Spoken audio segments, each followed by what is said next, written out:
दोस्तों, क्या आपकी वॉशिंग मशीन भी आपके वाइट जो कपड़े होते हैं वो ख़राब कर रही है? ऐसे ऐसे या फिर इस तरह से आपके कपड़े ख़राब हो रहे हैं, येलो कलर आ रहा है, रस्ट आ रहा है, तो ये आपकी वॉशिंग मशीन के अंदर जो हमारी टॉप लोडिंग वॉशिंग मशीन होती है उसके अंदर की हम बात करने वाले हैं आज।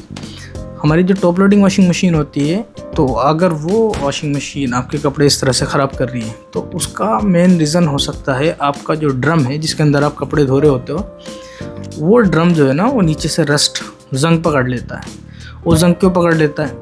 उसकी भी वजह ये है कि क्योंकि हमारी जो वॉशिंग मशीन है, अगर हम उसको रख देते हैं कुछ टाइम के लिए, यूज़ नहीं करते हैं, मान लो आपने 1 महीने 2 महीने के लिए बंद कर दी, आप वॉशिंग मशीन यूज़ नहीं कर रहे हैं, किसी भी वजह से आप कहीं चले गए बाहर, तो होता क्या है कि हमारी वॉशिंग मशीन के अंदर कुछ ना कुछ थोड़ा सा पानी बचा हुआ रहता है, वो कंप्लीट ड्रेन नहीं होता है, तो थोड़ा सा पानी बच जाता है। उसकी वजह से क्या होता है कि जब आप यूज़ ही नहीं करेंगे तो वो धीरे धीरे नीचे एक ड्रम के अंदर लोहे की प्लेट लगी होती है, उसके अंदर जंग आना शुरू हो जाता है। अब जब वो जंग आना शुरू होएगा, उसके बाद में आप 2 महीने के बाद आकर के 3 महीने के बाद में यूज़ करेंगे तो आपकी वॉशिंग मशीन आपके कपड़े ख़राब करेगी। तो सबसे मेन रीज़न तो यही है कि आप उसको छोड़ देते हैं, वॉशिंग मशीन को यूज़ नहीं करते लंबे समय के लिए, तब ऐसा होता है। दूसरा ये है कि आप ना वॉशिंग मशीन को भी धोना चाहिए। वॉशिंग मशीन के अंदर एक प्रोग्राम होता है, कुछ वॉशिंग मशीन में होता है, उसको बोलते हैं ड्रम क्लीन। तो आप ड्रम क्लीन यूज़ करें, महीने में 2 महीने में एक बार ड्रम क्लीन भी यूज़ करें, ताकि वो वॉशिंग मशीन अपने आप को भी धोए, खाली आपके कपड़े ना धोए, ठीक है।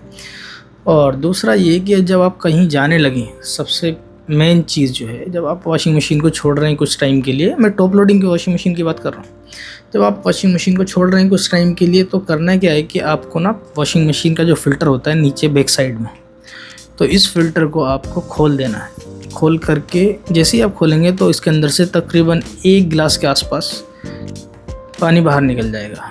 तो जो पानी बाहर निकल रहा है वो समझ लो उसके अंदर रुका हुआ था, तो ये पानी आपको बाहर निकाल देना है, ठीक है। उसके बाद आप वॉशिंग मशीन को छोड़ सकते हैं, अगर आपको 2-3 महीने के लिए उसको वॉशिंग मशीन को यूज़ नहीं करना है, या फिर लंबे टाइम के लिए आपने दूसरी ले ली, आप ये यूज़ नहीं करना चाह रहे, और बैकअप के लिए आप ये रखना चाह रहे हैं अपने पास में, कि बाद में कभी ये हमारी जो अभी लिया आपने वो ख़राब होगी तो हम इसको यूज़ कर लेंगे कभी फ्यूचर में, तो उसके लिए सबसे अच्छा है आपको वॉशिंग मशीन को ड्राई करना है। और ड्राई करने का मैंने सबसे अच्छा तरीका बता दिया कि आपको ड्रेन का फ़िल्टर जो है ना उसको खोल देना है। जैसे ही आप खोलोगे तो पूरा पानी जो है बाहर निकल जाएगा। उसके बाद में आप बाहर रख सकते हो, ढक्कन खोल करके रख दें, ताकि धूप में रख दें कुछ टाइम के लिए, ताकि वो ड्राई हो जाए। उसके बाद ही उसको स्टोर करें, अपनी वॉशिंग मशीन को रखें, ठीक है। अब वो कैसा दिखता है अब हम आपको दिखाते हैं। ड्रम हम बाहर निकाल करके वॉशिंग मशीन का आपको दिखाते हैं।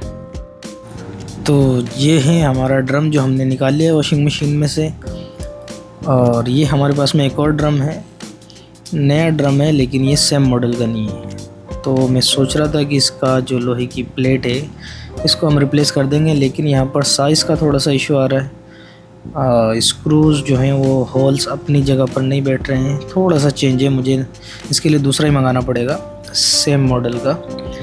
और यहाँ पर आप देखें कितनी ज़्यादा ख़राब हो चुकी है प्लेट, रस्ट की वजह से। क्या हुआ, कस्टमर ने कुछ टाइम के लिए छोड़ दी, यूज़ नहीं की, कुछ टाइम मतलब 2 से 3 महीना। तो आप इसका ध्यान रखें, ओके।